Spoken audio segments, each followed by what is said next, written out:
नमस्कार. मधुरम चॅनलमध्ये तुमच्या सगळ्यांचं पुन्हा एकदा स्वागत. आज पुन्हा एक नवीन वेगळा विषय. तुम्हाला आपलं चॅनल आवडत असेल, तुम्ही लाईक सबस्क्राईब करत असाल अशी आशा विश्वास नेहमीप्रमाणे आहेच. धन्यवाद. गुरु ब्रह्मा गुरु विष्णू गुरुदेव महेश्वरा गुरु साक्षात परब्रह्म तस्मै श्री गुरुवे नमः. आषाढ शुद्ध पौर्णिमा, व्यासपूजेचा दिवस. संस्कृती घडवणाऱ्यांचं पूजन करणारी ही गुरुपौर्णिमा. आपल्या ऋषींनी ते वेगळ्या रीतीनं जतन केलेली परंपरा आणि याद्वारे सांस्कृतिक विचार व्यासांनी आपल्याला सांगितले आणि त्या व्यासरूपी व्यासपीठावर आरूढ होऊन संस्कृतीच्या प्रचाराचं कार्य हाती घेतलेल्या सगळ्यांचं पूजन या गुरुपौर्णिमे दिवशी केलं जातं आणि त्याप्रती कृतज्ञता व्यक्त केली जाते. व्यास हे खरे समाजाचे गुरु असं म्हणता येईल आणि व्यासपूजा ही गुरुपूजा मानली जाते. अगदी बघा ना, एखादा निर्जीव दगड बाहेर फेकण्यासाठी सजीव हातांचीच गरज लागते. तसंच व्यक्तीचं जीवन समग्र अर्थपूर्ण घडवण्यासाठी व्यक्तिरूपी अशा गुरूंची गरज असतेच. मग गुरु म्हणजे काय?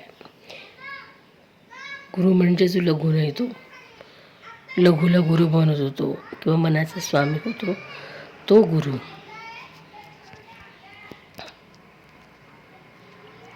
जो लघु नाही तो गुरु असं आपण म्हणतो. असं म्हणता येईल. पैसा, कीर्ती, मोहजाळे लाडू शकत नाहीत तो गुरु. म्हणून गुरु हा अस्थिर अव्यवस्थित माणसाच्या मनाचा मार्गदर्शक आहे असं म्हणता येईल. मग गुरुपूजन म्हणजे एखाद्या ध्येयाचं ध्येयपूजन असंही म्हणता येईल. पण सध्याच्या तत्कालीन काळामध्ये ही ध्येय कोणतीही असो ती गाठण्यासाठी सजीव आणि निर्जीव अशा गुरूंची गरज भासतेच. मग तुम्ही आत्ता आपण सध्या ज्या मोबाईलवरनं मी बोलते आहे, तो मोबाईल देखील एक गुरुच आहे असं म्हणता येईल. कारण या इप्सित आपलं जे संभाषण चालू आहे त्याची दखल घेणारा, तो तुमच्यापर्यंत पोचवणारा गुरुच आहे. कधी सकारात्मक तर कधी नकारात्मकता शिकून जातोच की. मग हा मार्गदर्शक गुरुच म्हणजे सध्याच्या काळात मोबाईल हा गुरु असं म्हटलं तरी काही वावगं ठरणार नाही. गुरुशिष्याच्या अंधकार्म जीवनात प्रकाश टाकतो तो गुरु. अर्जुनाचा मोह नष्ट करण्यासाठी गीतेचे 18 अध्याय सांगायला श्रीकृष्ण कंटाळले नाहीत. आपल्याला माहितीच, स्पर्शगुरू परिसाप्रमाणे शिष्य जीवनात बदल घडवून आणतो. आपला आरसा रोज जो आपण बघतो, ज्याच्यामध्ये आपण स्वतःचं आत्मपरीक्षण करतो, तो देखील आपला गुरुच आहे. कारण आरशात पडणारा आपलं प्रतिबिंब हा आपला खरा मित्र आहे, गुरु आहे. कारण हेच आपल्यावर नाराज असतील तर आपलं स्वास्थ्य शांती नक्कीच बिघडवून टाकतील. असं गुरुची अनेक उदाहरणं देता येईल. थोडक्यात मी कोणाचा तरी आहे हा मधुर गोड भाव ज्याच्यामध्ये आहे तो गुरु. मग तो कोणत्याही रूपात असेल, हो की नाही. म्हणजे मी कोणाचा तरी आहे हा मधुर भाव गोड भाव ज्याच्यामध्ये आहे तो गुरु. मग तो कोणत्याही रूपात असेल आपण म्हणतो. म्हणजे गुरु हा सजीव निर्जीव व्यक्तिरूपात वस्तुरूपात कोणत्याही रूपात असेल की जो आपल्याला मार्गदर्शकता देतो आणि ज्याच्याकडे म्हणजे आपल्याला वाटतं की मी कोणाच तरी आहे असा भाव, अशी भावना आपल्या मनात निर्माण होते, तो म्हणजे गुरु. मग अशाच गुरुपौर्णिमेच्या अनेक गोष्टी आपल्याला सांगता येतील. पण असाच भाव ज्यांच्याविषयी मनामध्ये वाटतो ते गुरु. आणि ही गुरुपौर्णिमा अभिष्टचिंतन सर्व गुरूंप्रती कृतज्ञता व्यक्त करणारी ठरावी. म्हणून हा छोटासा केलेला मी प्रयत्न की माझ्याप्रती असलेल्या गुरुविषयी माझी कृतज्ञता, जसं मी कोणाचा तरी आहे हा मधुर भाव जे मला देतात असं मी म्हणते. तर थोडंसं वेगळ्या रूपामध्ये बोलण्याचा प्रयत्न करते. जसं रोज आपण या माध्यमाद्वारे बोलतो आहे, एकमेकांशी बोलतो, संवाद साधतो, तसं जो मला असा भाव देतो, आपण म्हणतो की मी तुझं कोणाचं तरी आहे, तर त्यांच्याशी सुद्धा कधी कधी बोलण्याचा योग येतो. आणि अशा अनेक टप्प्यांवरती जाता जाता एक प्रातिनिधिक स्वरूपामध्ये काही बोलता येईल का असा विचार केला आणि बोलते. गुरुपौर्णिमेच्या निमित्तानं गुरुपौर्णिमा ही अभिष्टचिंतन सर्व गुरूंप्रती कृतज्ञता व्यक्त करणारी अशी व्यासपूजा गुरु पौर्णिमा आणि तिच्यासाठी माझ्या मनात, तुमच्या मनात सगळ्यांविषयीच आदर आहे. तुम्ही सुद्धा एक प्रकारचे गुरुच आहात, कारण तुमच्याकडनं मी काहीतरी शिकते आहे. नकळत आपण शिकलं किती किती गोष्टी प्रत्येकाकडनं आपण काहीतरी शिकत जातो.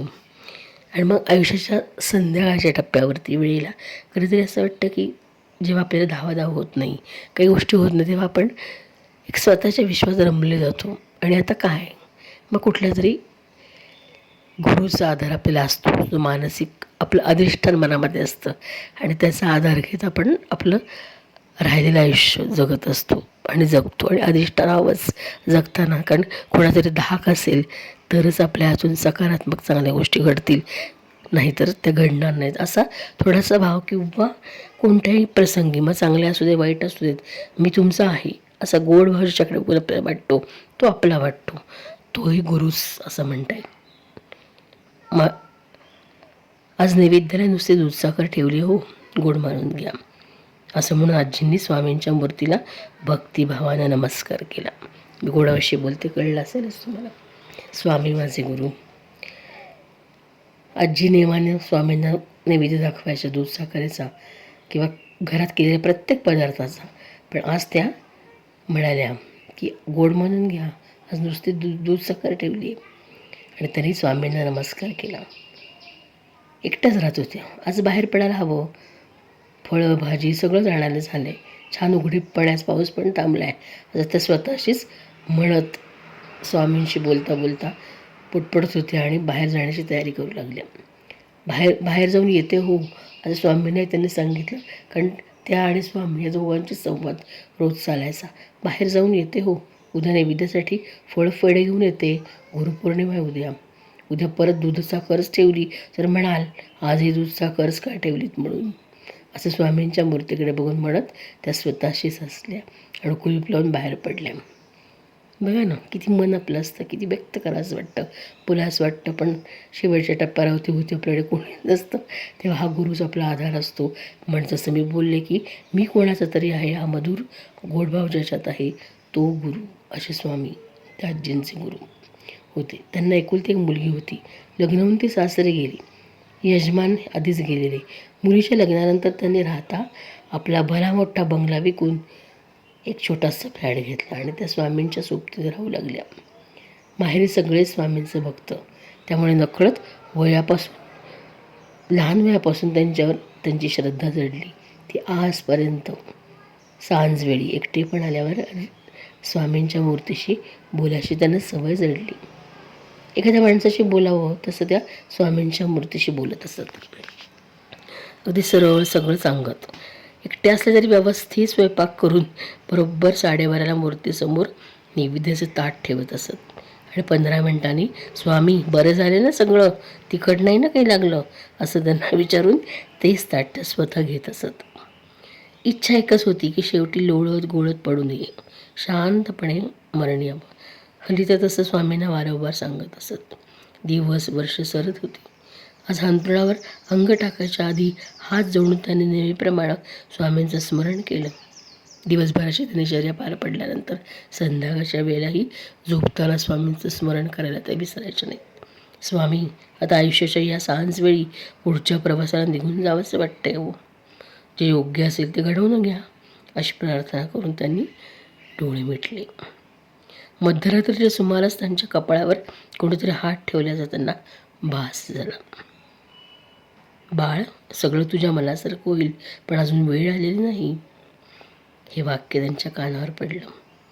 म्हणजे रोज स्वामींचे संवाद साधत साधत मी तुझ्यापाशी आहे, मी तुझा आहे असं म्हणत ज्या श्रद्धेने ते स्वामींशी बोलायच्या, ते स्वामीसुद्धा नकळत त्यांच्याशी बोलले काय असं वाटलं. त्या जाग्याहून अंतरावर उठून बसल्या. त्या म्हणाल्या, बाळ, सगळं तुझ्या मनासारखं होईल, पण अजून वेळ आलेली नाही. काही दिवसापासून चाललेली मनाची घालमेल संपली आणि समाधान अंतःकरण भरून आल्यासारखं त्यांना झालं. आणि त्यांनी स्वामींकडे पाहिलं. मंदशा दिव्याच्या उजेडात स्वामींची मूर्ती तेजपुंज दिसत होती. आणि ही श्रद्धा आणि हाच विश्वास, अर्थात ज्याच्या त्याच्या श्रद्धेचा भाग, पण विश्वास मात्र हवाच की कोणीतरी आहे तिथं आपल्यालाही बघणारं, कोणीतरी आहे माझ्यासाठी हा मधुर गोड भाव. कृतीत विचारात बदल झाले तरच ती साधना. आणि प्रत्येक आत्मा परमेश्वराचं एक अधिष्ठान मानलं तर एक दुसऱ्याची फसवणूक स्वतःसाठी करणार नाही. आपलं परका दुजाभाव करणार नाही. मोहाच्या स्वार्थापलीकडे मन आयुष्याच्या सांजवेळी धावायला हवं. ज्याचं कोणी नाही त्याच्यासोबत एखादी शक्ती असतेच, आणि जी या सर्वाहून श्रेष्ठ आहे हा विश्वास, ही दृढता श्रद्धेने देते. आता दत्ताची उपासना आपण करतो. दत्त म्हणजे तरी काय हो? आपण आत्मा आहोत याची अनुभूती देणारा. प्रत्येकात आत्मा आहे म्हणून प्रत्येकजण चालतो, बोलतो, हसतो, यावरून आपल्याला देव आहे हे सत्य आहे असं म्हणता येईल. कारण त्याच्याविना आपलं अस्तित्वच नाही. आपल्याला त्याची जाणीव झाली तर सर्वजण एक आहेत. हा माझा तो परकाई भावाला दूर होईल. आणि हे सांगणारी शक्तीच गुरुपौर्णिमेच्या निमित्तानं तो विश्वास आणि ती श्रद्धा याचं दृढीकरण व्हावं, करावं, नकळत घडावं असं वाटलं. आणि थोडंसंच गुरुपौर्णिमेच्या निमित्तानंच स्वामी माझे गुरु किंवा गुरूंविषयी काय बोलू, जी सगळ्यांनाच ज्ञात आहे, तर थोडंसे शेवटच्या अंतापर्यंत आपल्याला साथ देतात ते आपले गुरु. म्हणजे गुरु सृष्टीच्या ज्ञानाचं, विश्वाच्या अनंततेचे दर्शन घडवतात. सद्गुरू जीवनाची विद्या, आत्मज्ञान आणि जीवनात आनंद कसा निर्माण करावा याची वाट श्रद्धारूपानं दाखवतात. म्हणून ही गुरुपौर्णिमा श्रद्धा आणि विश्वासावर आधारित असावी. कोणीतरी आहे हा मधुरभाव देणारा, हा गुरुपौर्णिमेच्या निमित्तानं सगळ्या गुरूंना, गुरुजनांप्रती कृतज्ञता आणि सगळ्यांना वंदन. गुरुपौर्णिमेच्या शुभेच्छा. धन्यवाद. पुढचा विषयात पुढे बोलूच. धन्यवाद.